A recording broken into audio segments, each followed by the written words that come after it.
Hello and welcome to the Fandoms Edge podcast with your host Joe and the annoying mouse droid we almost tripped on, Tom. That will be me. Hi Joe, how we doing? Hello Tom. Yeah, I'm good mate, I'm good. I've had a very busy weekend. Yeah, so have I. I've been standing all day today because I've been to the car show. My bottom half is knackered, but my voice is still working. I feel you, man, I feel you. Right, yeah, Fandoms Edge podcast. We're gonna start with a little bit about us, as this is the first podcast that you're all listening to. Fandoms Edge, we're all about all our different fandoms, Star Wars, Doctor Who. We're going to be going all through that and more today. So we're going to be going through some Star Wars, about a new RTS. We're going to go talk about some Jedi Survivor. We're going to talk about some bad performances in gaming, some new releases in gaming, about the Transformers and Discord changing usernames and more, all to come throughout the next hour or so. Very exciting. Yes, so Joe, introduce yourself to the people. Yeah, absolutely. My name's Joe. Some of you may know me from the streaming channel FamilarForce. I've been doing FamilarForce since August 2015, so coming up on 8 years, which is insane to think about.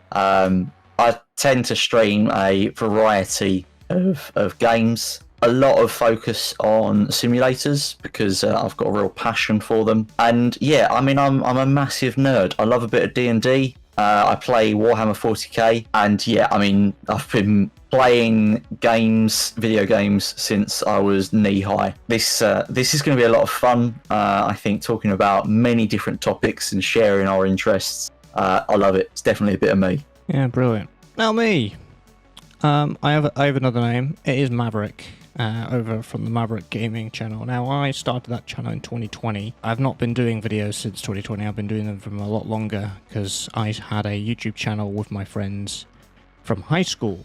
So I've been making videos for a while. I started streaming last year when I got an internet upgrade, and I am fully into gaming. Like you, Joe, I have been playing games basically all my life. I love cars, and therefore I love racing games, so my channel tends to have a racing and simulation focus. I do play a variety because a lot of my friends, they play a lot of shooters, and therefore I play a lot of shooters just to basically be a bit more involved with gaming with them.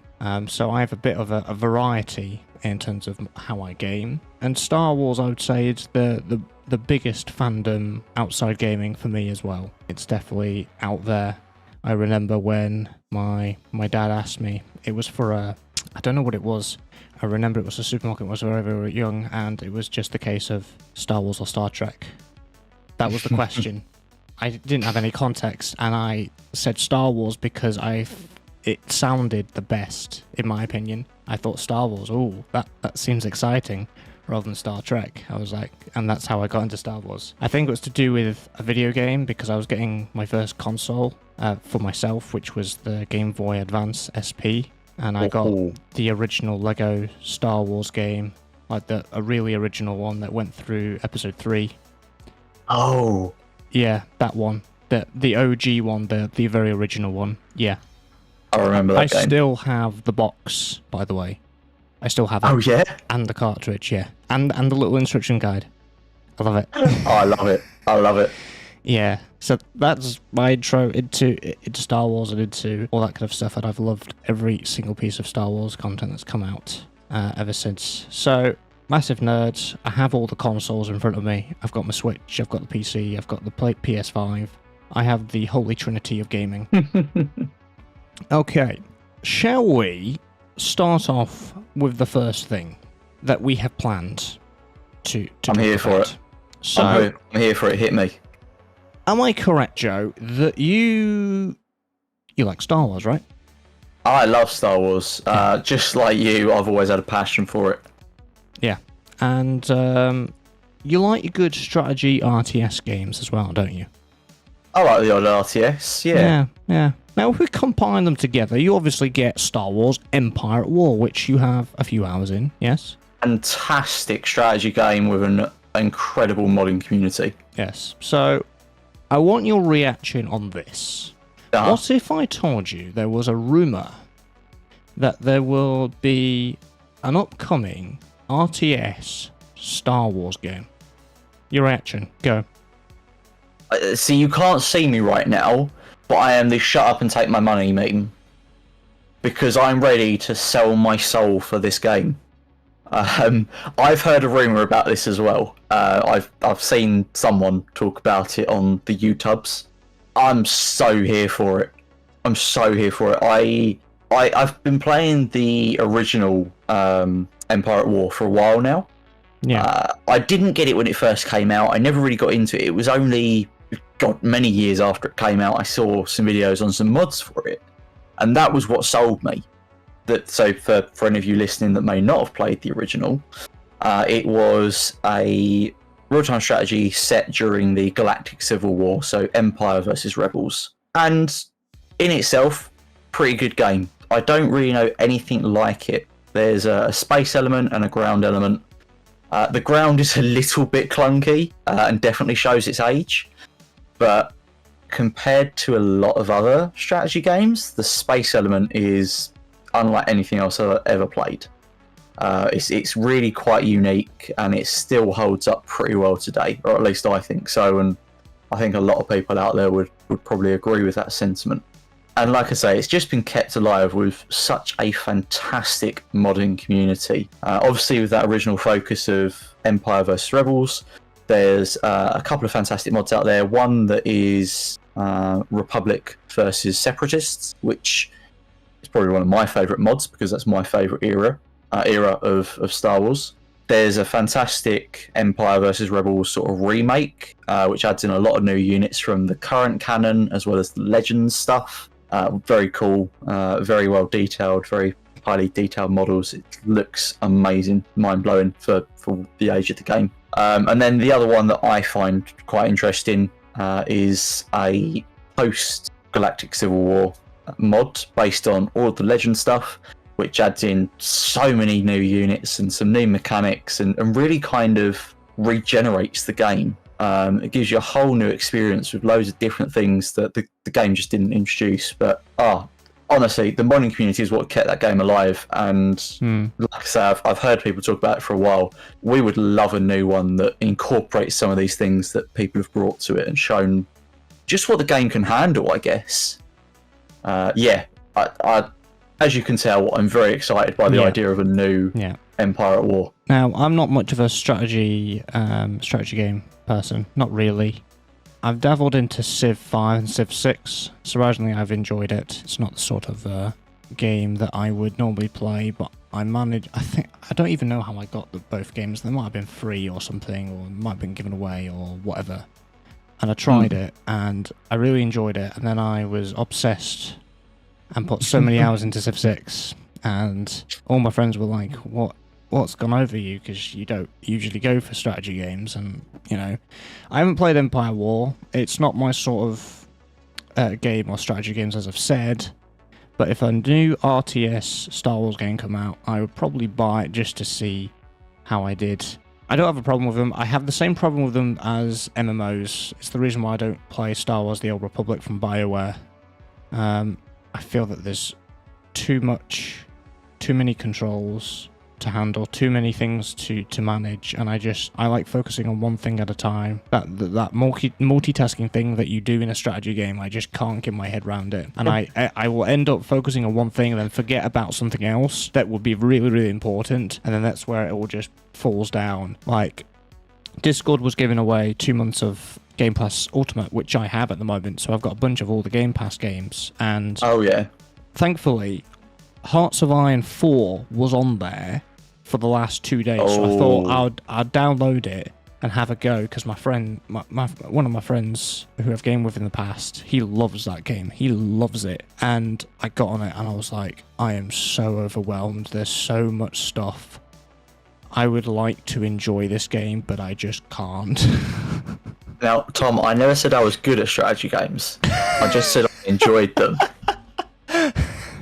Yeah, okay. If you don't think I get my arse handed to me in every game that I play, you are very much mistaken, my friend. I am not good at these games, but boy, do I love them. Yeah.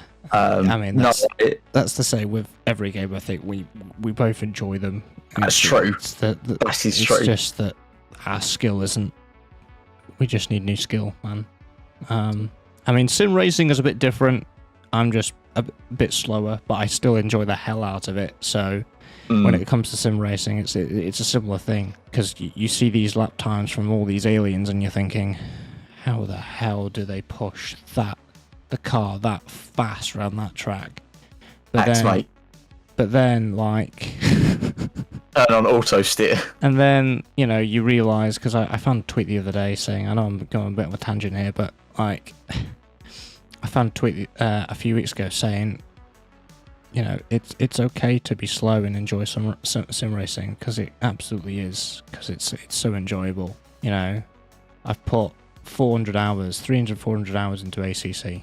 It's my most played, because I love GT3 cars, man, and they're just brilliant. Yeah. Anyway, back to the topic at hand. I mean, on the subject of bringing it back, I know you said that you haven't played Empire at War. No. I've said a couple of times I'm going to stream it at some point. I'm waiting to finish my current playthrough of Jedi Survivor. But once I finish that, I am going to do a playthrough of the 3 Empire at War mods that I mentioned, because I'd like to do like a timeline progression, and I think that could be cool to play through on those. Anyways, obviously I'm going to recommend you check that out to see what the game plays like. Yeah. But I would totally recommend you give it a go. Just for the experience. It's like I say, nothing I've ever played comes close to it, so definitely worth checking out. Yeah, because usually when I watch somebody play something, like if it is a decent game, it will be, well, not even a decent game. It's sometimes when I watch something, I think I don't want to watch this person play it. I want to play it right now, but I don't have any money. No. So I'm going to continue watching you. So hopefully that I'll have that reaction. I've had that reaction before. For example, Motorsport Manager. Okay. Was that's a strategy game. Technically, it's just not your normal one. You're just managing a team that. Yeah. You've got AI drivers that goes around. You manage the race strategy, the tires, when to pit, all your drivers, your staff, the money, all that kind of stuff. It's a different kind of strategy game, but it's a management. I love the management sims. I love those. In fact, when F1 2023, I'm not a huge F1 fan. I like it. It's all right. I don't religiously watch it like everybody else because I watch British GT. But I played the game when it was free for a while, and I did enjoy it. It was made by the same developers that made Motorsport Manager, and that's not been updated or done anything with for years. But it's still pretty good. In fact, talking of F1 Manager, they have announced that there's going to be a new one this year for F1 Manager 2023, because they first made one last year for the first installation, and it obviously was doing quite well, and they're doing another one. So that's pretty cool. Nice. Yes. So this conversation has spiraled from a tweet that happened on Star Wars Day, May the 4th, by Josh West. And he tweeted saying, I was able to squeeze Empire at War into our ranking of the best Star Wars games. The RTS is somehow 16 years old, and I'd love to see a sequel from Blackbird or Relic. How do we make this happen? And this relatively accurate insider, Andy Robinson, replying to this tweet saying, I imagine you won't have to wait much longer for a Star Wars RTS from a big name developer. So this gets everybody excited, thinking, who? So Josh West replies to this and says, do you know what? I completely forgotten about that one in production. Bit, Reaction, and Respawn, right? And then Andy Robinson replies saying, the one I was thinking of hasn't been announced. Winky face. Do you know what that means? There's not just going to be one Star Wars RTS game coming out. There is potentially going to be 2 coming out from 2 different developers. An unannounced one as well. Yes. Oh. Now, my excitement just went to 11. Yeah, obviously EA have had exclusive rights to Star Wars, but that's now ending, as we know, because we've got something from Ubisoft coming, and that they're doing an open world thing, and there's some other developers. I think Respawn's working on something, I think, as well. So that is kind of exciting. Actually. And I think. Sorry, it's funny. It's funny that they've mentioned the Bit Reactor and Respawn one, because I remember when that was announced, or it was announced that they were working on a Star Wars RTS. Yeah. I remember all the rumor mills came out going, "Oh, what if it's a new Empire at War?" Yeah. Obviously, completely different studio, which is why people have probably now gone, it's probably not going to be that. But what if we called it without even knowing that we called it? I honestly, I'm pumped. Yeah. I mean, the studio that made Empire at War even pitched sequels to Electronic Arts in the past, but EA were like, nah. So that was a bit of a shame. So obviously, as you mentioned, the only thing that you've had is the mods to keep it alive. Yeah. I mean, that's happened before when it comes to EA. We know that DICE, amazing studio DICE that make Battlefield and Star Wars Battlefront, pitched Star Wars Battlefront 3, and EA said, nah. DICE want to make it, but because DICE are an EA studio, if they don't make the go-ahead, they can't make it, which is a real shame, because I think the lessons they learned from Star Wars Battlefront 2 would be reflected over to this. Obviously, if someone mentions, but the latest Battlefield flopped, yes it did. I'm a massive Battlefield fan. I've hardly been on the game, maybe 20 hours or so, which is relatively low in comparison to the other ones, but I think they were trying to just do something new there. I don't think they would do something like that with Star Wars Battlefront franchise, and they know what they're doing with that because everybody now loves that game despite there being a slightly lower player base now. I don't. I know we've been over this, but I don't. Right, guys, for those of you listening that aren't aware, I've talked about this many times on the stream and things before, or on my stream, I should say. EA Front left a sour taste in my mouth, and EA, if you happen to be listening, which is unlikely, but I'll keep my fingers crossed. That's nothing against you guys. It's my theory is that they obviously took the Battlefront name and they went, let's try and use that to drum up the hype. But then they created a game that was so different to the original Star Wars Battlefronts, and that's what kind of put me off of it.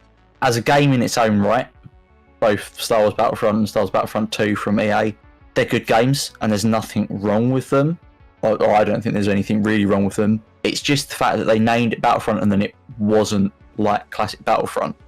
And I know that I'm looking at that through the rose-tinted glasses of nostalgia, but it kind of ruined that experience for me because I was expecting something like that. And then obviously it just wasn't. It was, I think at the time I commented saying it's just Battlefield reskinned. Which, again, there's nothing wrong with that. I like a bit of Battlefield. I used to enjoy Battlefield. But it wasn't what I was expecting going into it. And yeah, it kind of just put me off in the end. Which is a shame. It could have been a good game. Battlefield, to me, obviously, I love it to pieces. I've played it since Battlefield 3. And, you know, I had a different lens going in to Star Wars Battlefront. I think because I played quite a lot of Battlefield is what I was meant to say. I'm getting the two confused because they're so similar names. There's two battles in this conversation that are not related. Because I enjoy that, I quite like that hybrid merge because I was used to how EA were doing things at the time from Battlefield, so I had a very smooth transition over from playing Battlefield over to playing Battlefront from EA, so I liked it because it's Battlefield, but it's in the Star Wars universe. I didn't think of it was too much of a reskin. I see where you're coming from, but because I had that exposure to recent Battlefields and how they were working and how they kind of felt it was still in the Star Wars universe. It didn't feel like it was Battlefield, but it did have the Battlefield elements of combat. Yeah. But I still enjoyed it because I liked that hybrid. I like things when they hybrid up, and I thought it was really cool. And it was a shame that, you know, they didn't really do much with the first one, but they absolutely smashed the second one as soon as they yeeted those loot boxes into existence. Yeah, I don't think I played it that long I heard about it, but I don't think I played it that long to actually benefit from that. Yeah. Like I said, I mean, I realise I've absolutely done this to myself. Like, it's not on the developers other than obviously utilising the name, and that's probably me tinfoil hatting for a moment there. But it's, yeah, I just couldn't get past it. And I realise that's totally me doing that to myself, but Yeah. yeah. Yeah. I blocked myself, basically. While we're on the Star Wars talk, shall we talk about Star Wars Jedi Survivor? Now, Game of the year. Now, I'm not going to say any spoilers because I, as you know, have completed Jedi Survivor ahead of Joe.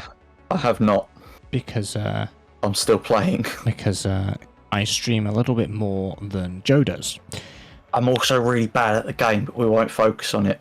I'm also very bad at the game. You can ask Jay.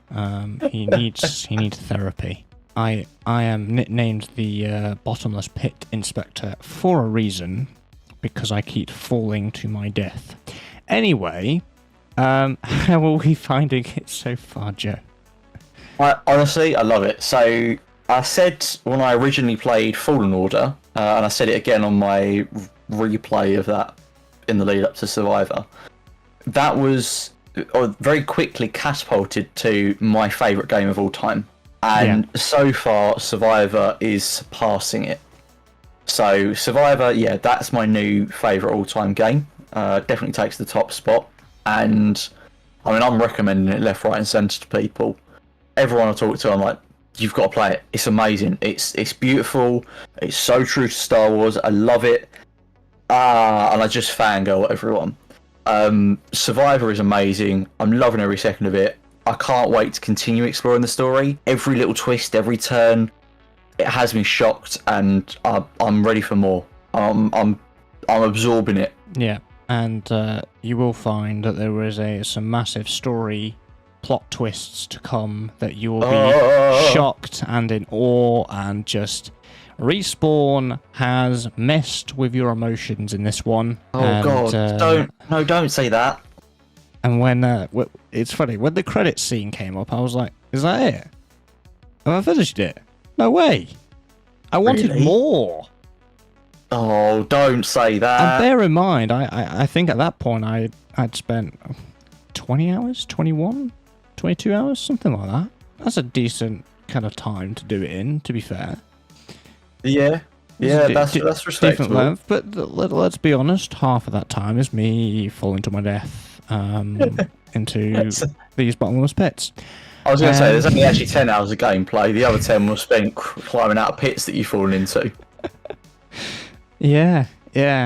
Now, when I play a new game, I usually go with the lowest difficulty I can possibly go, because I want to enjoy the story, but also don't make it too difficult for myself. But then I will go later on, I'll wait for a little bit, and then I'll go back to the game and I'll go at a more higher difficulty. I remember when Fallen Order came out, I don't know if you remember this, Joe, but people said Fallen Order was the Dark Souls of the Star Wars universe. So that really, all those rumors and those comments scared me, so I definitely went with the lowest difficulty, because I'm like, I've never played a Dark Souls game in my life, and I know how difficult they are. So I was like, no thank you. The death montage played in your head. Yes. Yeah, so I did go on what was called story mode, the lowest difficulty. I have no embarrassment that I do the lowest difficulty, because it's understandable. You know, people keep saying it's the journalist mode, actually, the story mode, the lowest one. I like that.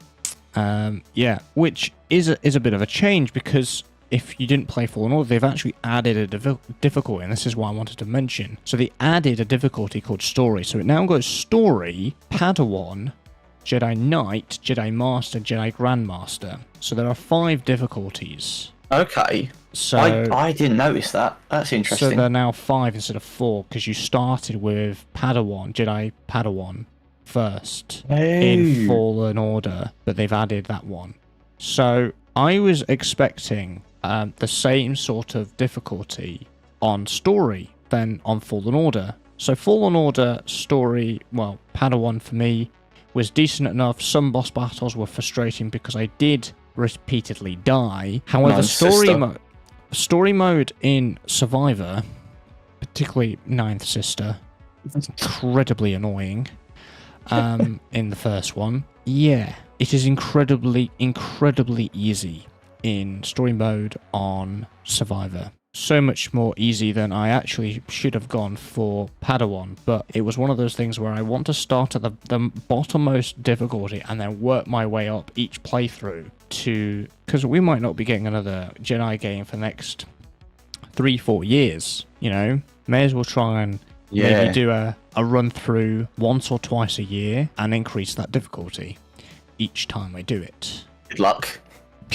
Yeah, we'll see. So yeah, that's just something I wanted to talk about because, you know, difficulty, people do tend to judge, but it's okay to do it on the lowest difficulty because at the end of the day, we come home, we want to play some games and just chill and not get frustrated and not get annoyed. And if the lowest difficulty is your comfortable one where you just want to chill and not really care about that and have the boss battles incredibly easy like I had it, do you know what? It was fine.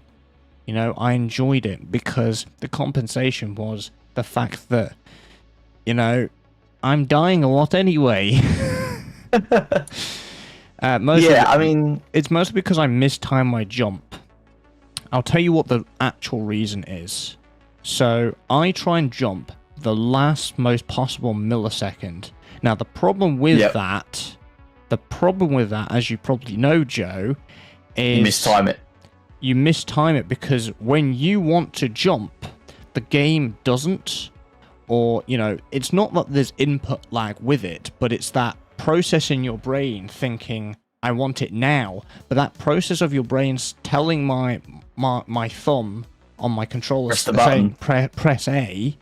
Yep. It's too delayed where it's too late and I'm already falling to my death. Instead of being, let's be safe and be a little bit forward because I don't want to undershoot a jump if I'm going to, for example, a jump onto a wall run, for example. Yep. Absolutely not. I don't want to undercook it, but that's why I want to go the last possible millisecond of ground that Cal is currently standing on, and that is the reason why I die so many times. Assuming it's the same with you, you want to jump as late as possible, right? Yeah, I'd do the exact same thing. You want to extend that jump as long as you can, because I mean, certainly I found with some of the puzzles, you have to draw out the double jump or the dash or whatever it is to get to that next platform. You know, they just position it right at the edge of where you can jump to, and if you're not extending it as far as you can, you're just not going to make the jump. So, and to be fair, probably sometimes I'm misreading that and I'm trying to extend it when actually I could probably do it in half the time. Yeah. But anyways, you know, definitely, I'm exactly the same. I'm like, I need to make the most of this jump before I put my double jump in, because otherwise I'm going to lose distance and all this going for head. But again, you're exactly right. Between thinking I need to jump and my thumb going, oh, okay, we'll press the button, that's half a second too long. And then I miss it, or I end up falling short. And that's so many times I've done that to myself. It's funny you mentioned about the story, though, on about the difficulties. Yeah. I'm exactly the same. Especially when I'm doing a playthrough, I like to play it on a lower difficulty setting because I'm not as interested in the challenge as much as I am just experiencing the story. Yeah. And I imagine you're probably the same on that. Yeah. You just want to experience the story and share that with people. That's what I find fun about sharing it online, whether that's streaming or videos or whatever. So yeah, playing on a lower difficulty setting gives me more freedom to, as I say, enjoy the story, react to it. When I'm sitting there going, oh my god, what has just happened? I'm not getting beat up by 15 enemies because I'm still trying to process the cutscene that I've just watched. But, you know, when I'm playing on my own or I'm playing with a friend and it's just us focusing on the game, then I'll put in a bit more challenge because that's more my time to challenge myself and experience or enjoy rather that pushback from the game, and I mean, especially in a game like this, really feel like a Jedi. Yeah. Like, yeah, I can go up against half a dozen enemies and twirl my lightsaber around and go, yeah, what of it? Because I am a Jedi. Like, yeah. But yeah, I mean, that's a bit of me. I definitely agree with you on the story stuff. I didn't realise, talking about it, that the what is the easiest one? Story mode. Yeah. I didn't realise that wasn't in Fallen Order. Yeah. I'd completely missed that. But also, yeah, it's nice they've added that in though. Yeah. Also, a thing with the difficulty, I pointed this out when I was watching one of your streams because I found a Twitter thread on how you can tell your favourite streamer what difficulty they're on.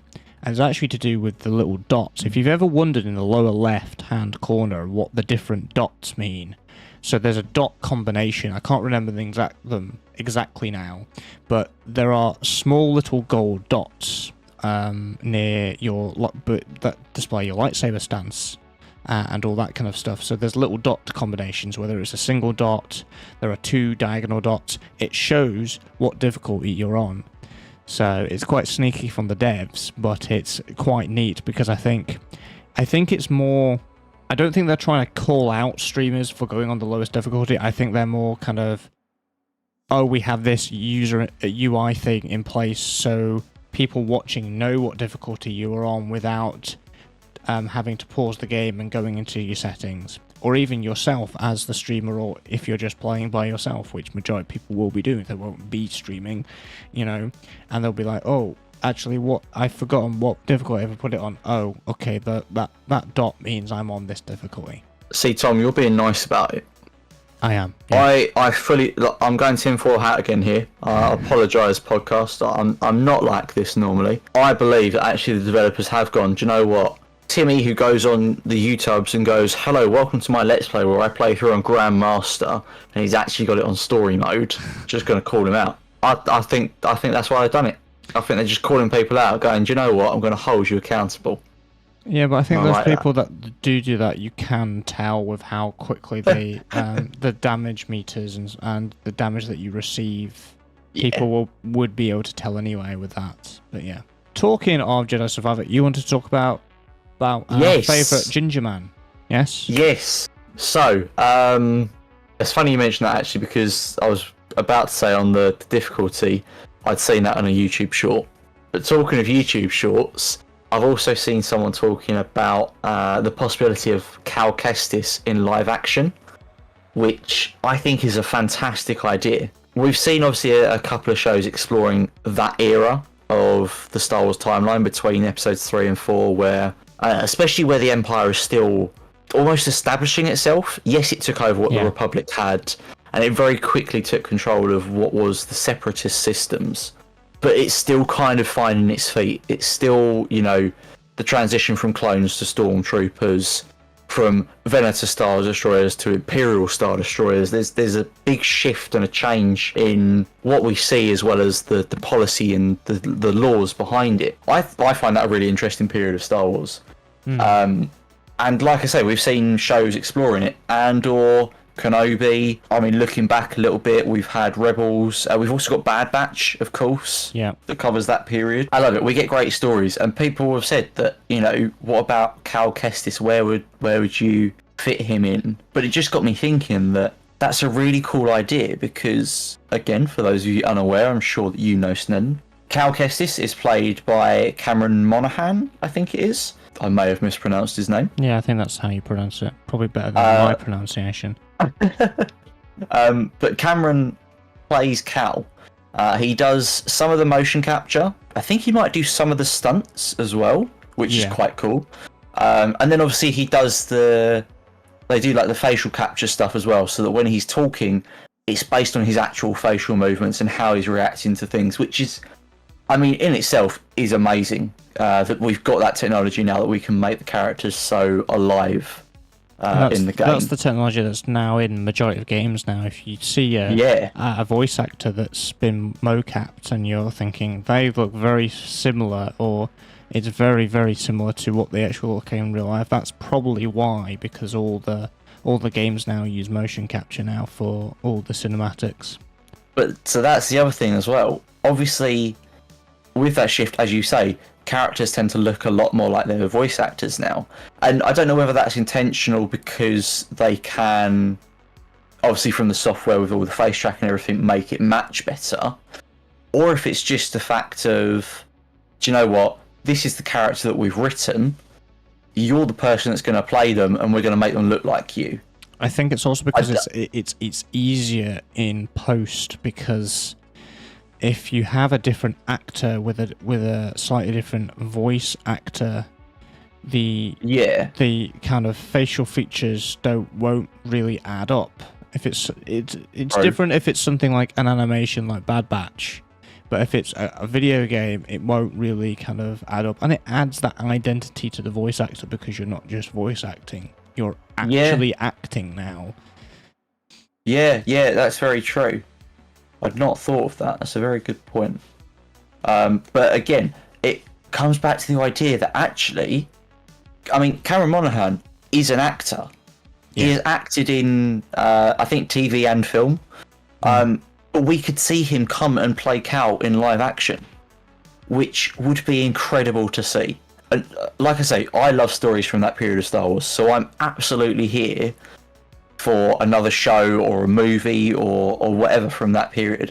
But to have Cameron turn up in his poncho, because we know he loves the poncho, with his lightsaber, yes, I'm absolutely here for it. I want to see it. I don't know about you, but I'd be hyped for that. There is a poncho in Jedi Survivor, by the way, but you've got to go and find it. Of course there is. As far as I know, there's only one poncho, but it's there. You're just gonna have to go out and find it. I mean, they've got to include it. People loved it from the first game. Yeah. It's an iconic look. But yeah, I mean, what do you think? Live action Cal Kestis? You excited for it? Oh yeah, 100%. It just reminds me of the... I've told you about this, where this journalist put this news article out saying, "Oh yeah, Cameron Monaghan should be playing Cal Kestis. He looks so alike," and everyone in the Star Wars community is like, "Well, that's because he actually plays him in motion capture." It's a bit of a beep, but you know, I suppose not everybody knows. Half the journalists probably aren't into Star Wars. That the outlets they just they like go to write for, about it. They just, yeah, because it's relevant. Yeah, let's put in this new video game with Star Wars in. Star Wars is a big thing, so yeah, let's talk about it. Oh, we don't know that he's actually motion captured it. All right, should we go on to the next thing, because I've got something cool to talk about. Yes. So, Tom, you'll be aware Kathleen Kennedy has been helming the Star Wars franchise since the Disney takeover or the Disney purchase. Yes. And while she has varying levels of involvement with various projects, she is ultimately the head honcho for all of Star Wars. Yes.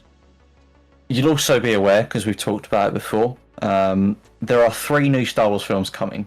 Mm-hmm. We'll recover it for our listeners. There's one film coming, directed, maybe written, by James Mangold, which is going to be about the dawn of the Jedi. The very first Jedi is what was mentioned at Celebration, which, I don't know about you, but I think that's a really cool idea, and I'd like he's to see the same that. director that has directed the new Indiana Jones movie, if I'm correct. Oh, that's cool. That's very cool. Yeah.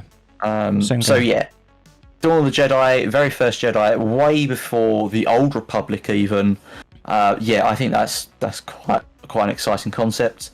The second film that was announced is going to be directed and written, I think, again, by Dave Filoni, which is focusing on, they're calling it the New Republic era.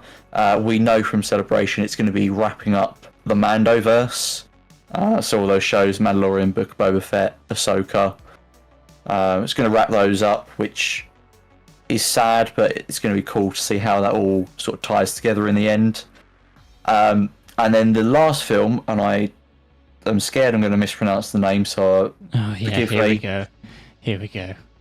Charmin Obaid-Chinoy, I think, is going to be directing and possibly writing a movie that centers around Daisy Ridley's Rey. All we know is it's set, I think 15 years was said at Celebration, after The Rise of Skywalker. And it's going to be following Rey effectively rebuilding the Jedi Order or restarting the Jedi Order. And she will be sort of the Jedi Master in this film. I'm not sure yet whether she's going to be the main character or a supporting character in this, whether it's going to focus on a new protagonist. But it'll be cool to see that. A bit of a tangent, we'll come back to the main point in a moment. I've said before that I think the sequel trilogy, its downfall was that there was no consistent story throughout it. It sounds like there wasn't a lot of communication between, obviously, who was it that directed the first and the third one? His name's escaping me. Yeah, Ryan Johnson, wasn't it? Ryan Johnson did the middle one. Oh, yeah. The one everybody hates anyway. Yeah, but anyways, him and the name escapes me, the other director.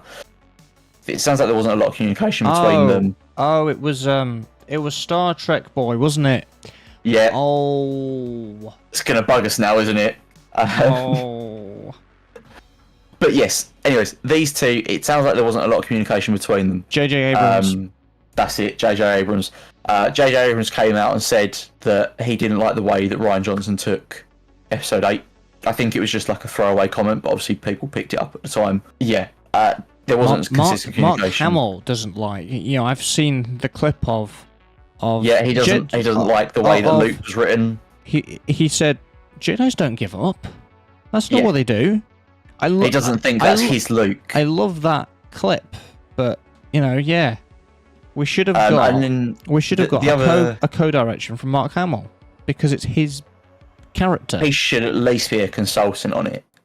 Exactly. He's been the character for so long. He knows the ins and outs of it. But this is the thing as well, is the other point that I've talked about many times, is that there was no consistent direction on the final film where they revealed Rey's lineage. Spoiler alert for anyone that hasn't seen it yet. It's been a while. Your fault by now. Rey is a Palpatine, the daughter of a clone of Chief Palpatine, the Emperor. However, whilst they were writing, possibly whilst they were directing and filming, they changed her from originally being a Palpatine to then being a Skywalker to being Obi-Wan's daughter to back to a Palpatine, and they changed it, I think, a couple more times after that, all whilst they were making the film. And then right towards the end where they were like, no, actually, we'll go with the Palpatine idea. It just shows that there wasn't any consistent direction or communication throughout filming that, and I think that was the downfall. Going back to my point. Yeah, there was some concept art for the film. The final film was actually meant to be called Duel of the Fates, and there was this nice Coruscant concept art. Yep. Yeah. A lot of ideas created and dropped. So yeah. Anyways, going back to the original point, Daisy Ridley getting a film where she gets to play Rey again. It's 15 years later. I'm hoping that she'll get a bit of a redemption from this. I think Daisy Ridley is a good actor. I think she would have done fantastically if she'd gotten some good writing and direction behind her. And she didn't have that. And I think that's what let her and the sequel trilogy as a whole down. Yeah. That would be cool to see. I like her as an actor. That's the thing. And everybody hates on her. And I'm like, she's not really done anything wrong. She's just acted. It's not her fault. It's what she gets given. The way that she was directed, because that's all down to the director. The director directs everything that happens. Absolutely. A brilliant actor, a world-class actor can only do so much with a terrible script and with terrible direction. They can only compensate for so much. So a new movie that is focused on that one focus movie, I think it will do so much more for her, for the character as well. So yeah, that's exciting. Wrapping this back into the original point, those were announced, and Kathleen Kennedy has come out and obviously given us some more details on those. And it's cool to see sort of where they're going with those, and it kind of confirms what was hinted at when it was announced at Celebration. But Kathleen has also come out and said she'd like to take a new direction with Star Wars movies. I don't know if this is going to affect the TV shows. I don't think anything has been mentioned in that regard yet, anyway. Yeah, I think this is just for the films. Yeah, I think it's just films, but She wants to go with a more James Bond-like experience. So, I mean, I don't follow James Bond that closely, but I understand from reading up a little bit and seeing people talking about this. James Bond obviously takes a more focused approach, doing a film every few years or so, and it's bigger experience because it gives people time to miss it and then want to see the next film, and it drums up hype, and everyone gets a bit involved. Kathleen Kennedy wants to go with a similar thing with Star Wars films. So rather than having a new film every year, we'll have a new film come out every maybe 3 or 4 years, something like that. I don't think she's given that time frame, but as an example. And then again, it will be a bigger experience, a bigger event. It will draw people out to cinemas to go and experience it together and enjoy it. And it will, like I say, it just makes a big event out of the whole situation again. Yeah, I don't know how I feel about that. I love new Star Wars content. I love seeing all the things that are coming out. If we continue to get new shows in the meantime, I think that will be okay, because that will tide me over. I don't know about you. There isn't a lot of things that I agree that Kathleen Kennedy say, but this is something that I like. A film every 3 to 4 years, because let's be honest, films kind of take a bit more effort than a TV series, I feel, from a production standpoint, because you're having to fit everything in within 2 to 3 hours. As for a TV series, you have the creative freedom to expand it to it's maybe 6 to 10 hours over various episodes. You can fit more in a TV series. That's why there are more TV series right now over films. It's weird because I feel that I prefer films, but I also enjoy the TV just as equally now. I've kind of switched from being more of a film person to having a bit of a 50-50. But this kind of James Bond thing of every few years, I think that will increase quality because it has time for ideas to flesh out, instead of the disaster that was Rise of Skywalker. Do you know what? I find it interesting, though, you mentioned about the episodic storytelling of shows.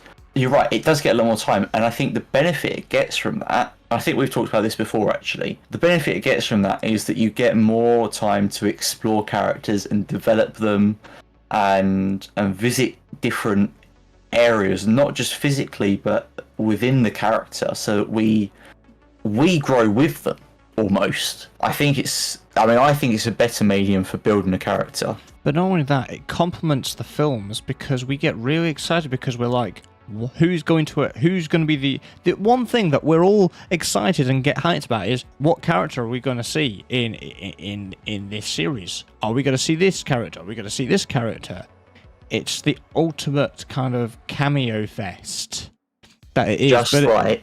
But it also gives them an excuse to maybe tie in a film to the TV series again. So it goes into that circle of a film's made. Let's do a TV series with some characters from these films and some other mediums. Let's tie that together. Oh, let's actually have a film that will tie that all together, which is what obviously Dave Filoni is going to be doing with The Mandalorian, as you've mentioned. And then it's rinse and repeat again. Exactly what I was going to talk about. Yeah. Exactly what I was about to talk about. This entire circle, and it just means we have more content coming out over long term that is good quality, because if we do have a good film every 3-4 years, then we're most likely going to have continuation of TV series. Because I don't know if you know, the Ahsoka series was nicknamed in the spreadsheet Limited Series, and then that Limited Series was removed, meaning, because it was removed from Limited Series and says Season 1. And what that basically means, for those people that don't know, is there is potential for another season of Ahsoka. It's funny you mentioned that. So, I'm not sure if that happened the same with Kenobi or not, but I'm hoping there's going to be more. Kenobi, no. Recently I've seen, and I can't remember where I saw it, so I can't show you. But recently I saw something where they've come out and said that unfortunately there will not be a second season of Kenobi. Oh. As much as we all want it to happen. McGregor wants it, but... Yeah, I mean, he loves it. But yeah, apparently they've said there will not be a second season of Kenobi. But it's funny you mention Ahsoka, because at Star Wars Celebration, Rosario Dawson did say, she came out on the stage and said, look, we've only done the one season. However, I'm up for more. If you guys are, keep talking about it, because it will convince them to make another season of Ahsoka, and I am ready. And we all went, sorry? Yes, we want more. We haven't seen it yet, but yes, we want more. So, yeah, let's keep shouting about it, guys. If you're a fan of Star Wars, go and tell Disney that we want Ahsoka Season 2. I'm so ready for it. We're preaching Season 2. We've not even seen Season 1 yet. Have you heard the rumour? The rumour that we all thought was going to be true anyway. What rumour? Oh, that Morrison is back as Rex. Live action. Oh my god. Yes, I saw something about that today. Yeah. Oh, I hope he plays Rex. Oh my god, I'm so ready for it. Because that would redeem him because of what he was. If you didn't know, he was waiting for a phone call to appear in the end of Mandalorian, but he never got that phone call. Yeah. He was waiting in New Zealand, just be like, "Where's my phone call? I want to play Boba in the end of the Mandalorian because he stole like 3 episodes of my series. I want to be involved in the Mandalorian." I love the idea that Tamora Morrison is just sitting there going, "Come on, I'm ready to put the armor on. Give me my best skull." I mean, if he gets to play a different clone, then that's great because I think he's more than capable of doing it, and I think he'll incredibly enjoy doing a slightly different vibe that is Rex. Well, this is the thing. When he came back to play Boba in The Mandalorian, was it season 2? Yeah, Mando season 2. When he came back, he came out afterwards and said, "Look, I'm up for playing any of the clones." He said, "I'm absolutely here for it. I know you guys love it. I loved it as well. I'm so ready to come back and play more." He's such a massive fan, clearly. He loves it like we do. And he's basically ready to just sell himself. He's like, "Yeah, do you know what? I'll do anything. You call me, I'll be there." So I've got a lot of love for Tamora Morrison. I think we all do, to be fair. Yeah. But obviously he played a clone trooper in the Obi-Wan Kenobi series. Yeah. He had a little cameo there for 30 seconds or whatever it was. But he's ready to play any of the clones. He's like, "Yeah, do you know what? Any clone, just throw me in and I'll do it." So, absolutely, of course he's ready to play Rex. And I'd love to see his take on Rex. Obviously, Rex was a creation for the Clone Wars, voiced by D. Bradley Baker, wasn't it? Yeah.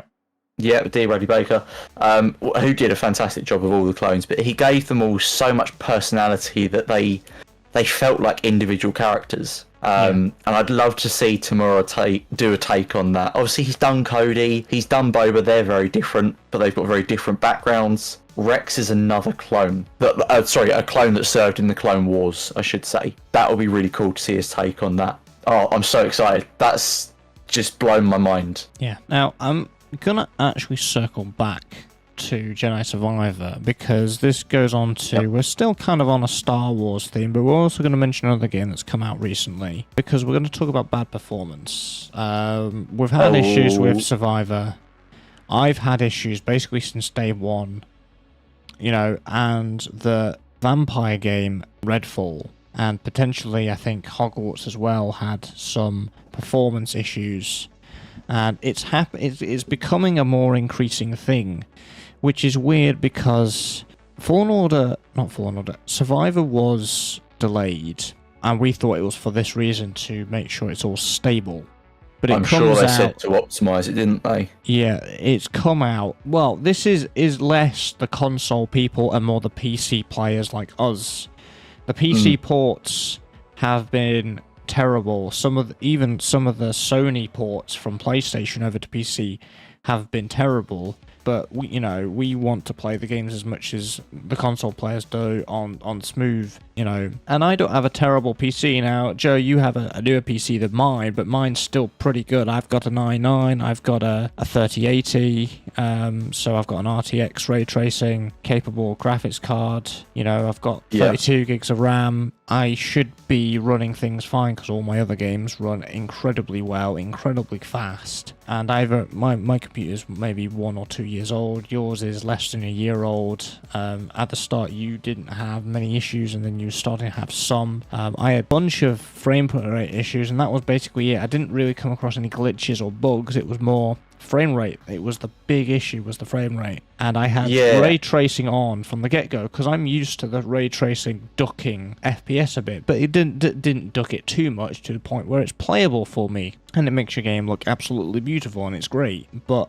most weirdly, the holo map, where you go on your ship and you select the next planet where you're going, that had the most FPS loss that I've ever seen. It whacked me down to 30 FPS or below. That's weird. It was horrendous on the holo map. Yeah, and it's the least expected place that you'd think that's a performance issue. It's not like I was in a heavy, intense area of the game. It was on your ship on a holo map that's been there since the first game, that had zero issues with performance from my perspective. The only thing I can think of that might have caused that, and it sounds stupid, but I mean, I'm just theorying out loud. Yeah. But I wonder if, rather than presenting it as a map, as like a 2D image, or in effect 2D image, I know it's obviously. I know it's been updated from UI perspective, but yeah. But I wonder if it was actually generating it, as in it's generating the room around you and then presenting that hollow projection within the room. Because I can imagine that would be quite difficult or quite taxing on system resources to render all of that, rather than rendering the map and then presenting it, as far as the game is concerned, as just a picture. Do you know what I mean? Yeah. If it's trying to render it as in actually, no, the whole room's there and here's the projection within the room, we're just zoomed in on it. That's a whole lot more for it to process. Yeah. And well, I don't know anything about games, but I would imagine if that's how it's doing it, that might be the issue. But it's funny you've mentioned the issues, though. I didn't have issues when I started playing Jedi Survivor. Yeah. Although I started having some recently. And we know how often they've been whacking out patches on the EA app. They've been putting one in basically almost every week to try and fix these stutters. So they've been working their asses off. But, for a while, it was pretty much every couple of days, wasn't it? Yeah, and it's not really done much, unfortunately. Because here's the thing, if you are a console player, you might be thinking, well, you know, aren't these games made on PC? Shouldn't they be optimized? The problem with PC, I wouldn't say it's a problem. Well, it is kind of. There are so many range of specs of PCs that they can get, that they can only test so many range of specs, because it could be happening on one certain CPU or CPU type. For example, what i series have you got? Have you got an i7? No. What have you got? I've got an AMD chip. Oh, right, yeah. I forget what one it is. It's a Ryzen 7 something. But this is what I was going to mention. Someone mentioned I think it was in my stream chat, when I was saying about some of the issues that, not necessarily that I've been experiencing, but I've been hearing you, for example, and other people have been facing. And I was like, I haven't really experienced anything. Someone pointed out that apparently when they did the testing and the optimization, they only optimized it for AMD CPUs, not for Intel ones. And that was why it had so many issues to start with, because obviously they'd not optimized it for any Intel systems. So then obviously loads of people run Intel because that's what people are more familiar with. Generally, it's a better known brand, I think, especially to the casual player anyway. Yeah, I would say more casual, yeah. So people were playing on Intel chips and going, well, this is terrible. It keeps crashing. It's not rendering properly.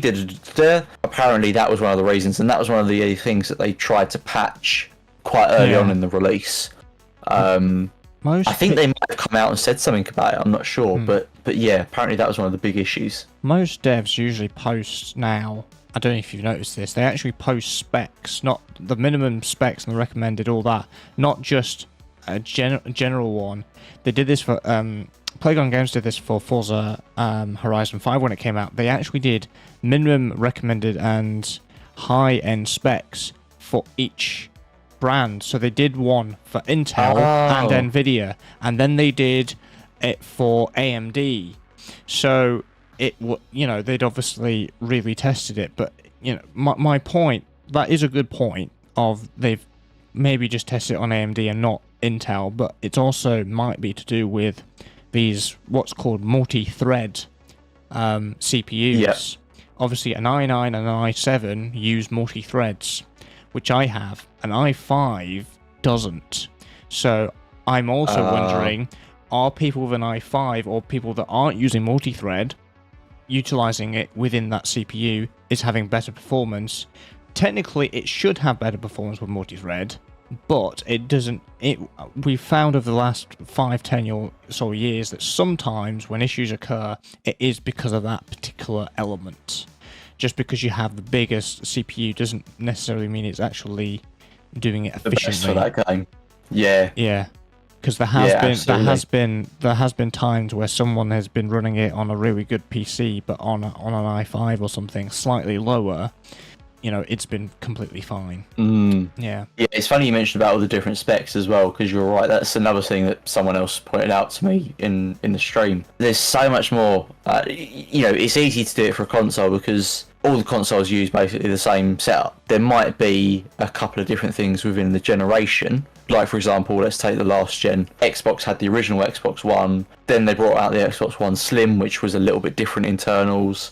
Then they brought out the Xbox One S, I think it was.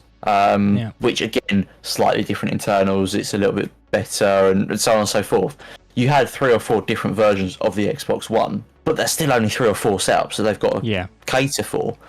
With PC, there's thousands, probably even more than that, because not only have you got the pre-builts that people put out, but then people go and build their own PCs. A lot of you might be familiar with that. You might have built your own PC. You know, there's so much to prepare it for, and let's be honest, they're probably not going to think of every combination that you could possibly have. It just reminds me of every so often, I think you know about this, Steam puts out a little survey of saying, do you want to basically put your specs into a little survey?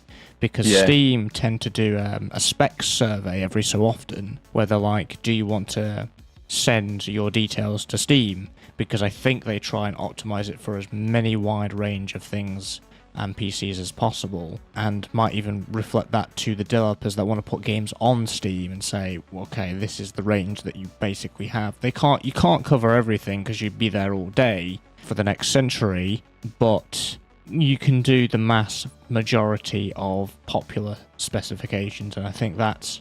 I was going to say, it must be presenting that data to at least the larger developers. This is the lesson that we need to, you know, have with things like, you know, Redfall. You know, I mean, Redfall has a slightly different issue more on console, because that game was announced on E3, I think a year or two ago, and it said it was going to be shipping with 60 FPS. The console version at launch is going to be shipped with was shipped with 30 FPS instead of 60, but you know, it still had some technical things. I think it was a game that I was relatively interested in, but by the time it got near the time, I didn't really have the money for it. So I'm kind of glad I kind of missed that game now, because it's had some issues more than just performance as well. But yeah, I think devs need to have a survey. I'm sure they have a record of everyone playing what their specs are. If not, whack out a survey like Steam does, and you know, have a little dialog box and say, do you want to send your specs to Respawn or whoever it is of that particular game? So next time they can have a bit more range, because I think they need to stress test the game more on more systems ranges. Yeah. Even a little bit more range than they currently have done. Yeah, you're right. I mean, I get it. It must be a difficult task because, as we said, there's so many different combinations. But also, I mean, especially what Steam's doing, they must be able to see trends between, at the very least, you know, you can look at, okay, this CPU with this graphics card, or this CPU with this amount of RAM, and so on and so forth. Surely it would make their job a little bit easier to go, okay, these are the general trends we're seeing. There are some outliers outside of that, but let's try and customize it to suit this, and that'll cover most systems. Yeah. It's going to reduce the number of issues. Sure, you would assume anyway. You would assume it would reduce the number of issues they're facing. Now, these were obviously on quite recent releases, and there is another release I'm quite excited for. We're going to be going over some more game releases later on. However, there's one I'm particularly excited about, and that obviously was announced, I think it was last year, and it is Payday 3. Payday is a heist game where you're going to be the bad guys and you get to steal stuff. And you can go loud, so you can shoot the place up, or you can be stealthy, and that's my preferred method. But it is sometimes incredibly difficult. But it is absolutely fun. The co-op element is also great. Modders have kept it alive, particularly with Wolf HUD, which is an enhanced HUD that even the devs support. You can, Okay. So it's more UI little things, because usually when you have to pick locks, you have to hold down F. Wolf HUD, you just need to tap it, so it's a lot easier. Oh, okay. Particularly when it comes to doing deposit boxes, it is such a pain. It is such a pain because there's so many and you've got to hold down F and your finger's just hurting, and it's like, please end. So people have to spec into the skill tree of faster lockpicking and all that kind of stuff. But yeah, Payday 3 is coming this year, and I'm hoping there's going to be performance. It's all going to be all good. Now, they did it on an older... I can't remember what engine they done it on, but I don't know if you've seen gameplay screenshots at all, Joe, but it's not the prettiest of engines, let's say. Okay. It's quite... Okay. It looks dated at the moment. Right. But luckily, Payday 3 is going to be on the new Unreal Engine, so it is going to look amazing. So they've done a few teasers this year, and they said there's gameplay coming this summer. So I am incredibly excited to see what they're expanding onto with the Payday franchise, because they really have gone ham on the actual story of it. There's now a proper story that you can do the order of all the heists in with all the characters, and there's obviously the mini TV series as well, which is on YouTube. It's called the web series, based on the Payday series, and it's quite good actually. I quite like it. In fact, that's reminded me of something. Payday is getting a film or a TV series. Oh, yeah. Okay. It's getting a film TV series, and some of the actors, the voice actors, are actually going to be acting in it because they have acted in the web series. So that's quite exciting. That's quite cool. Now, some actors, you might associate them with the first thing that you are exposed to with them. Wouldn't you agree? Yeah. I would agree with that. So, I can't pronounce his blimmin' name, but, what's he called? The name's lost my head. Bad guy in Mandalorian. Oh, I know who you mean. Destroys the Darksaber. What's he? Oh, do you mean Moff Gideon?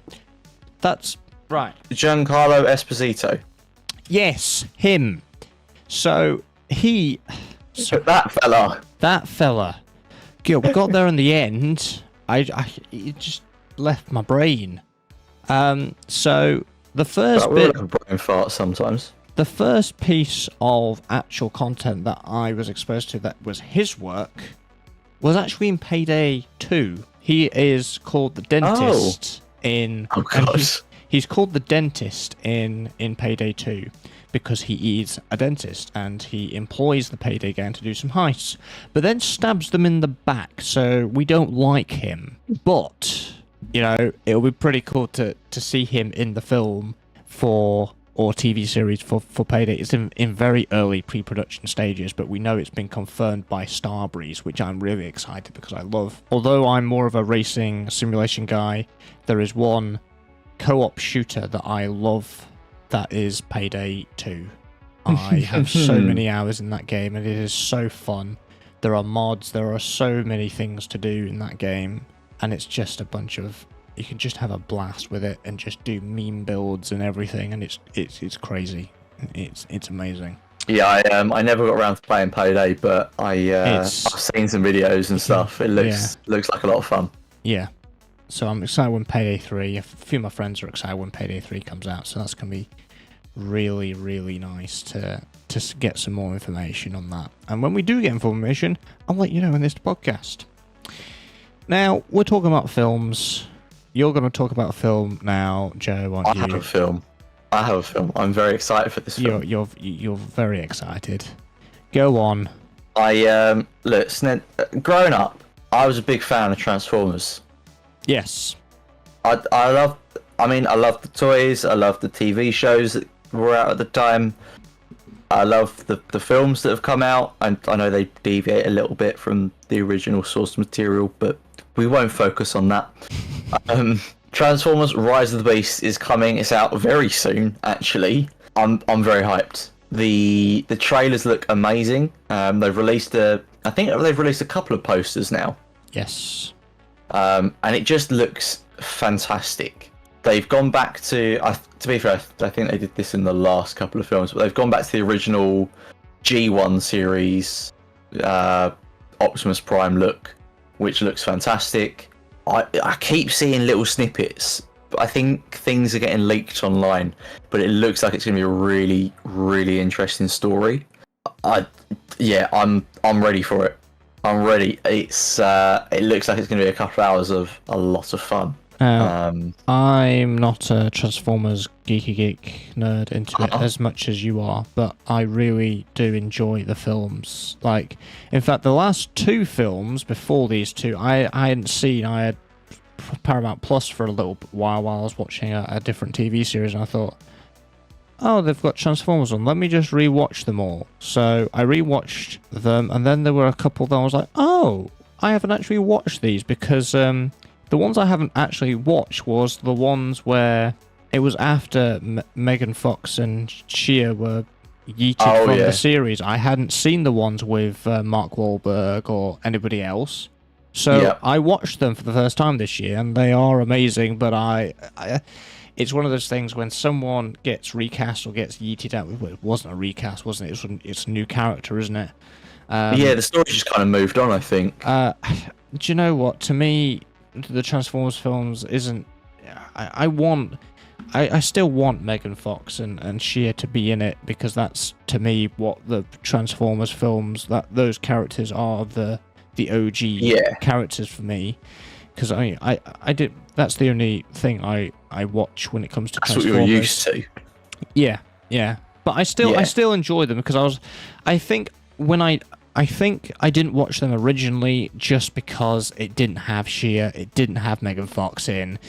You know, I was like, nah, it's one of these recasts, you know, when they recast Thingamabie in Marvel, Iron Man, what's he called? Second-hand man to Tony Stark. Yeah, Rhodey. When they recast him, I was thinking, oh, is it one of these again, where it's a bit, oh, are we going to like this new person? I mean, I do like the new Rhodey. It's a shame that the other guy got cast out. Again, names I'm not great on. No, that's a good with names. No. Yeah, but I really enjoy the cinematic stuff. In fact, it was only recently where I realised there was when the first trailer for Rise of the Beast came out, I was like, what? They're doing another one? I thought they were done with Transformers. I thought they'd finished. Done. Kaboof. I thought we weren't ever going to get a new Transformers film. But here we are with Rise of the Beasts. Come on, let's be real for a second. Hasbro is going to milk this cash cow until it runs dry. Is it still Michael Bay, or is he done with the franchise? I don't know, actually. Looking at this, it says it's directed by Creed 2's director Stephen Caple Jr. Yeah, okay. I don't know if Michael Bay is perhaps involved as like a producer or something. Yeah, because I thought Transformers were ending, because I think Michael Bay wasn't directing it anymore. I think that's my assumption, which isn't too bad, to be fair. If when something like that comes out, you think, oh yeah, they're not making any new films. Fine, whatever. Yeah. No, I mean, Hasbro owns the rights to Transformers, so everything that gets put out, they get a nice little payout. But yeah, I think this is going to be a really interesting story, though. So for anyone who is clued up, people are probably more clued up than me, I should point out. I was a very casual fan of Transformers compared to probably most people, but I enjoyed Transformers. I had a lot of toys, and I was very, very interested. It's going to be interesting because we're going to finally get Unicron in live action, like a full appearance of Unicron. Tom, for your benefit, Unicron is, I think a fair description is a planet eater. Oh, yeah, like the last god Transformer wasn't enough. Yeah, no, he's worse. He's worse. Oh, worse? Worse? Yeah. Oh Yeah. my god. Yeah. Deary me. Yeah, Unicron is he nasty. He's bad. So yeah, he's going to be the big bad. And traditionally in classic stories I've seen, he tries to eat Earth. So yeah, I imagine that's not going to go well for us. Okay. Another story though that they've obviously woven into this and is given away by the name of the film is it's the Beast Bots. So obviously with Transformers we're used to them transforming into cars and trucks and planes and vehicles of many descriptions. But you have the Beast Bots who transformed into animals, very large animals, but animals nonetheless. And I think it was a separate storyline they did for a while in like comic books and things like that. There might have been a show at some point as well. I'm not quite sure, but it's interesting to see them come to live action. I've seen a lot of excitement online about them coming into live action as well. I think the Beast Bots were a well-loved storyline. It's probably a good way to put it. So yeah, there's a lot of excitement for that, and it wasn't something that I got into. So again, I don't know too much about the Beast Bots myself, but I'm interested to see how they come into live action and see. They do look very good though. They do. I mean, like I say, Optimus has gone back to a very classic design. Yeah. And I like that. That's something that I remember from when I was younger. But the Beast Bots the ones that we've seen so far look amazing. So yeah, it will be really interesting to see more of that. I'm just really hyped for the film. It's going to be again a couple of hours of pure joy. I mean, talking of films like this, I don't think I'll watch it at the cinema. I'll just wait because there are so many films I want to watch this year, and I don't know if I can watch them all. So there's Fast 10 that's out at the moment. I'm probably not going to be able to watch it. I know everybody hates it, but I love a bit of Fast and Furious now. It's developed its stuff into, let's be honest, it's now an action film. It's not a street racing film anymore. It's an action adventure, big Michael Bay-ist kind of, let's break physics because they don't exist sort of thing. But do you know what? Fine. So there's Fast 10. In June, we've got Indiana Jones. In July, we've got Mission Impossible Part 1. In August, we've got the Gran Turismo film. I don't know if you know about this. Gran Turismo, it has a film. It's based on a real-life story of someone going from sim racing into real-life racing. Oh. And it looks amazing from my perspective, and it touches on sim racing. Something that, to me, is such a niche that not lots of people know about it, and now the world gets to know about sim racing a bit more. And there are. So I didn't know it was about Gran Turismo, but I have seen a trailer and it does look good. Yeah, and you know, I've not played Gran Turismo. It's the whole point. I bought this PlayStation actually because I wanted to play Gran Turismo finally, because you know I love my racing games, and I watch it online and thinking, I want to play that game. You know, when I said earlier, that's a bit earlier in the other podcast where I'm watching something, I'm like, I want to play it. Yeah, that was one of those things. But yeah, it's one of those things where I'm like, you know, we've seen it all before. James Baldwin, I'm going to mention, for those people that sim race, you know exactly who he is. He's British. He is the world's fastest gamer a few years ago, and because he was world fastest gamer, he won to be able to be in the real life British GT for one season. So he was in the real life British GT in the RGN Team Rocket, I think it is, not the Pokemon. Okay, don't go there. This is the team that was set up by Jenson Button. Obviously, famous F1 driver. Yeah, everybody should know about him, or I do. Know his name. Yes, so he set up that GT3 team. It's not in this season of GT3 actually.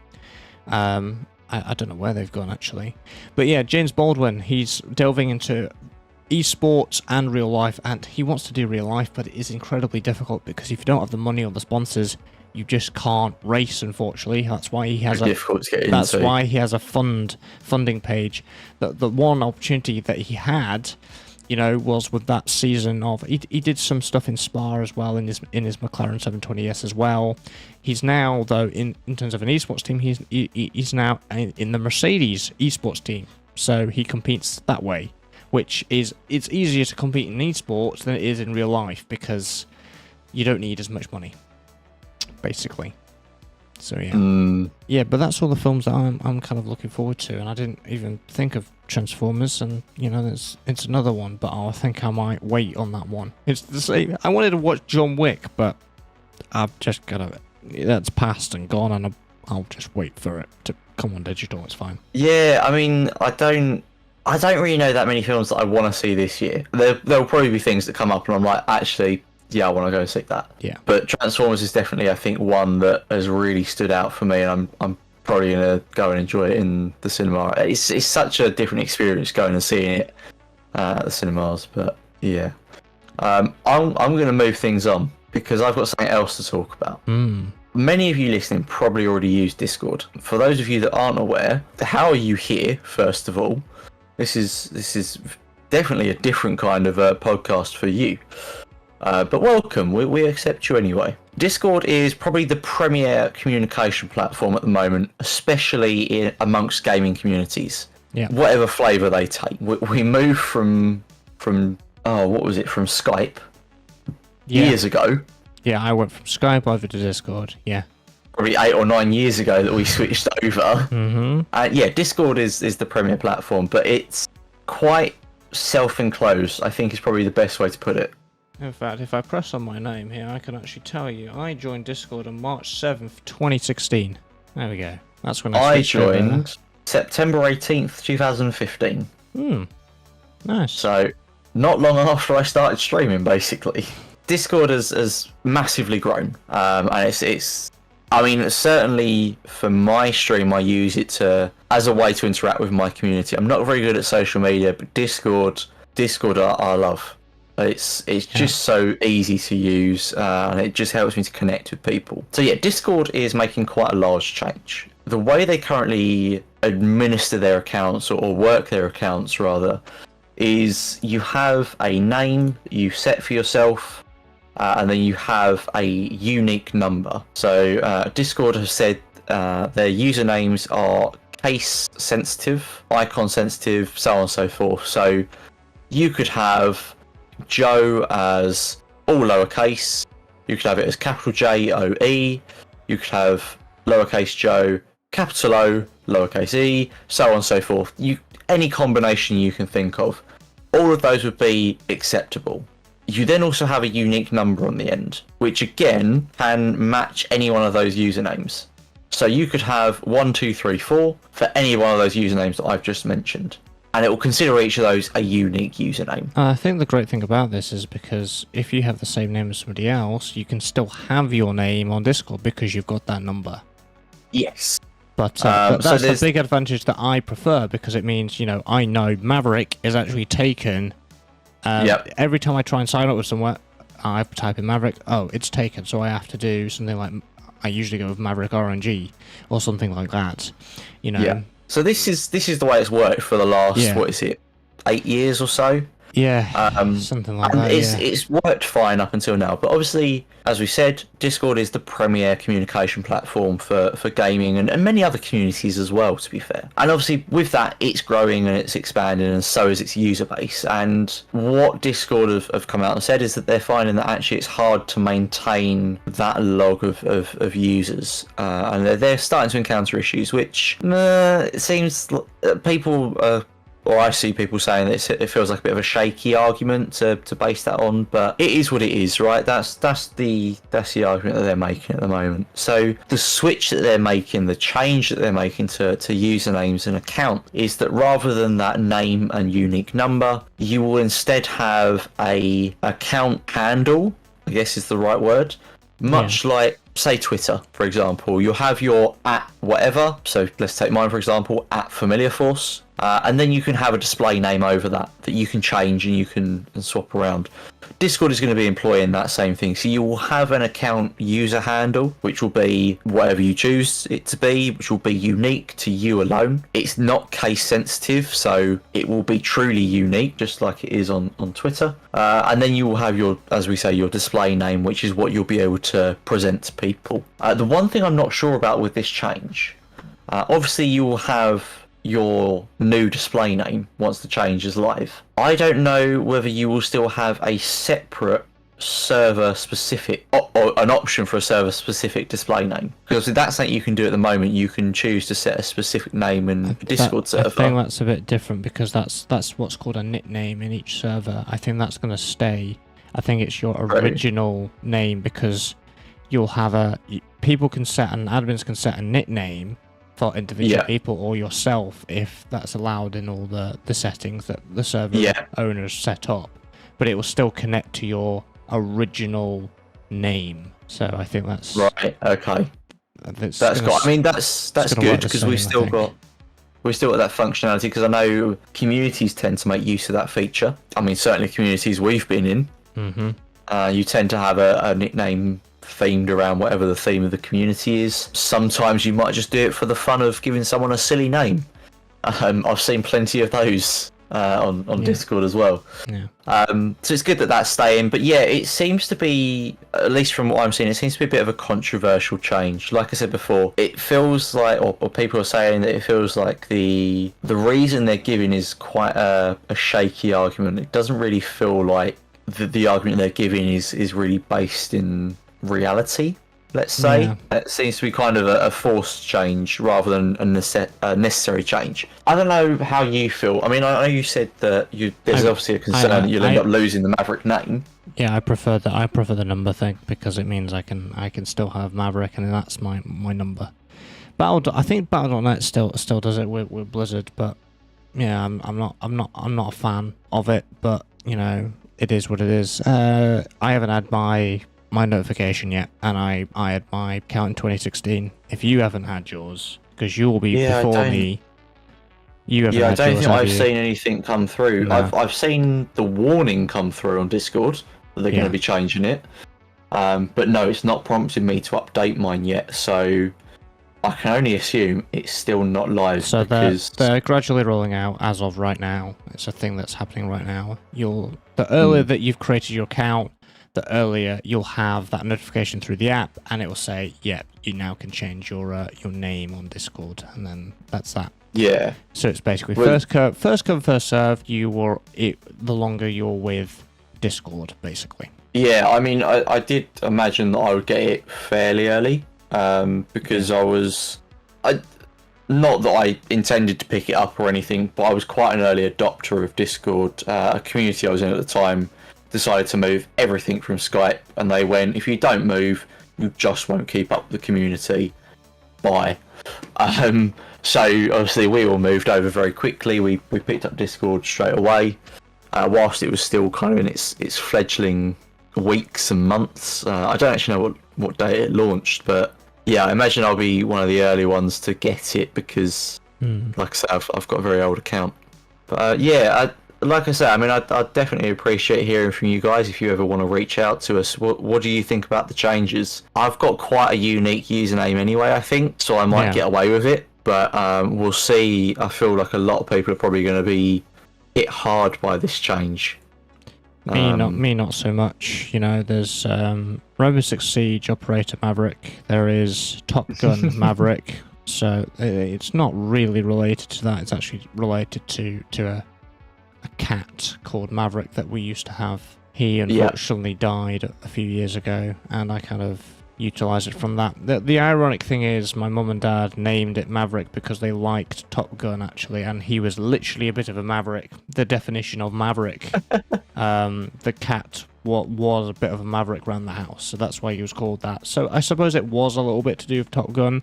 By the time, I mean, I still haven't watched either Top Guns, by the way. I'm very embarrassed to admit. They're on a shelf on the DVD shelf behind me, and I still haven't picked them up and watched them. It's my mum and dad's favourite film as well, which makes them very, very sad. Anyway, we're going to go through some game releases, some big releases that may have already been released. We're kind of going to go this month and a little bit of June, so a bit of May and June. So we've picked out some games that we would be interested in. That's our sort of game, as well as the more big releases that a lot of you will also probably enjoy as well. So first of all is Subway Sim Hamburg, another German-related simulator on tracks, but it's Subway, so you're not going to be really seeing much of daylight anyway. That's coming out. Enjoy darkness. On the 16th of May, so it's already out, utilising the Type DT5 for those train nerds out there. It has a total of 20.7 kilometre routes, 25 stations. It's using Unreal Engine 5 and is fully single player. On Steam, you can order it right now. I think it's in early access. Is it in early access? I think it is. No, it's not. And it is currently £29.50p. It's not bad. I might give that a go. Next is... We're going to talk about this later, but Lego 2K Drive. Lego came out with a driving game, and it looks so fun. It looks amazing.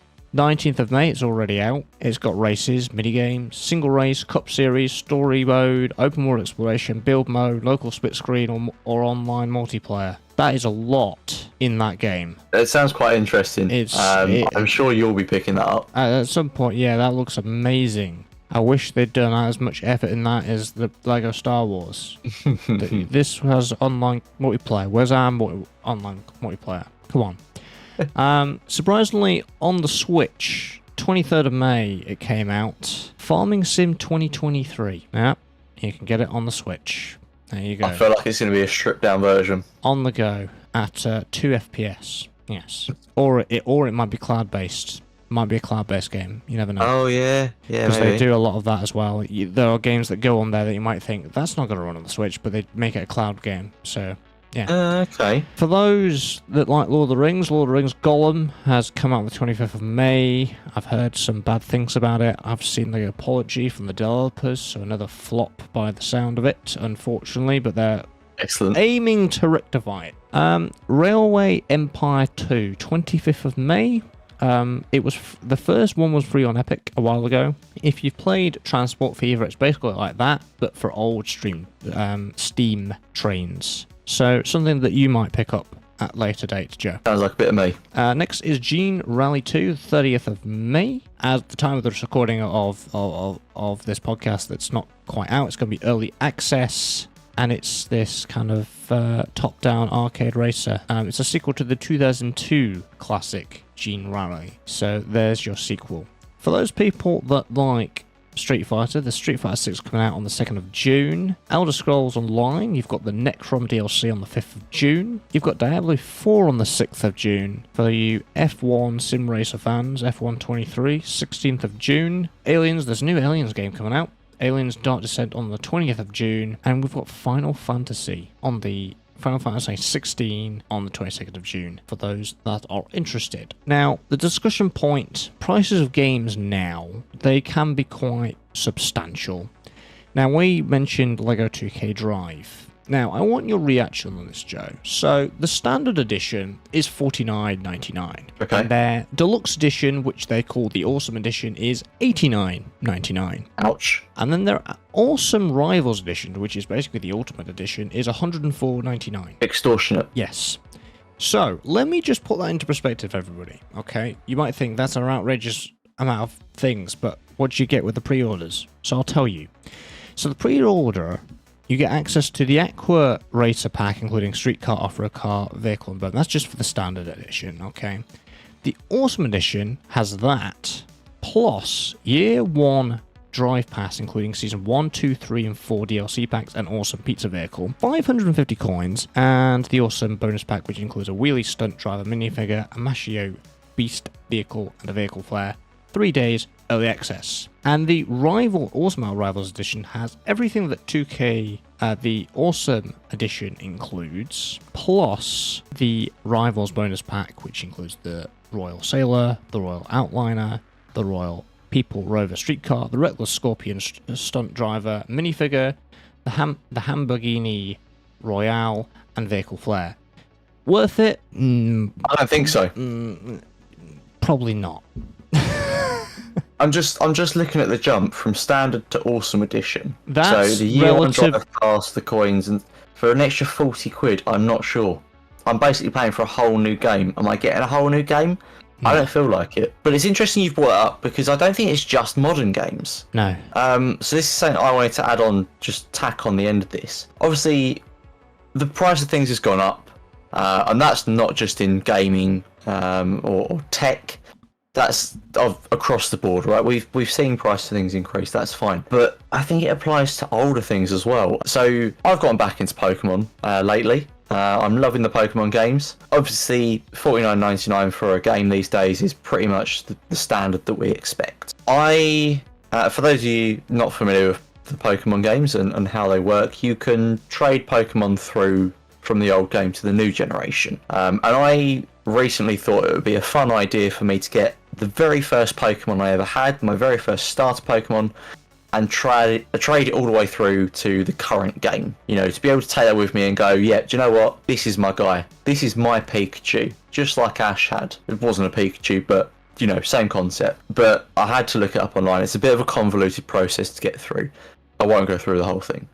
One of the games you need to do it, to bring from the classic games through to current day, is Pokemon Black or Pokemon White, or Pokemon Black 2, Pokemon White 2. It's one of the games that you have to pass through to get from the Game Boy to the Switch. So then would you like to guess how much that's currently going for? £90. Black 2, yes. I think it's easier to get what you need in that to be able to trade it through, which is why it's more expensive. Black, I picked up a copy of that the other day. I didn't buy it. I put it down because it was way too much. $59.99. Yeah. So it's more than a brand new game up for pre-order.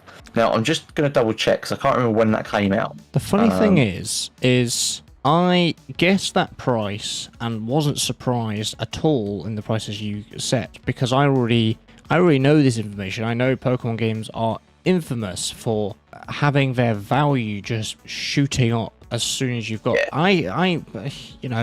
I had Platinum, when it came out. That was my very first Pokemon game, by the way. All the way back then. And, if I try and buy a copy now, it's 90-odd quid. Yeah, it's so I've just looked at Black and money. White. Black and White came out on the 18th of September 2010. So it's a 13-year-old game. And not only does it cost more than a new game now, but it also costs more than it would have cost originally. Yeah. Because that's the thing. 2010, that would have been what? Probably 30, 40 quid, maybe? This is the beauty of Nintendo games, I suppose. Yeah, but it's mad to me that it has basically doubled in price. It is crazy. But comparing that to 2K Drive, now when I look at the different editions, I think, is it worth it? Is it worth me purchasing that to get what that is? Yeah. No, for 2K Drive. I would just get standard edition. Yeah, no, I 100% agree with you. I feel like a lot of that, even the bonus packs, will just be stuff that comes out as DLC later on down the line. Yeah, and it's just Do you really need it now, or can you just wait? It's cosmetic stuff, and you don't that's have true. to pay for it, but like, I feel that they're trying to put stuff in these different editions where they just don't need to. I mean, look at Pokemon. You get one edition at one price. That's it, and then they add expansions down the line. I mean, they do produce DLC for it now. I've seen that over the last couple of games. But that's more because I think that's more because of the online nature of gaming in general now. We're a lot more connected, aren't we? And it's much more the norm. Yeah. So I think that's why they can get away with it. But definitely. I don't know about you, Joe, but I think we've rambled on for long enough.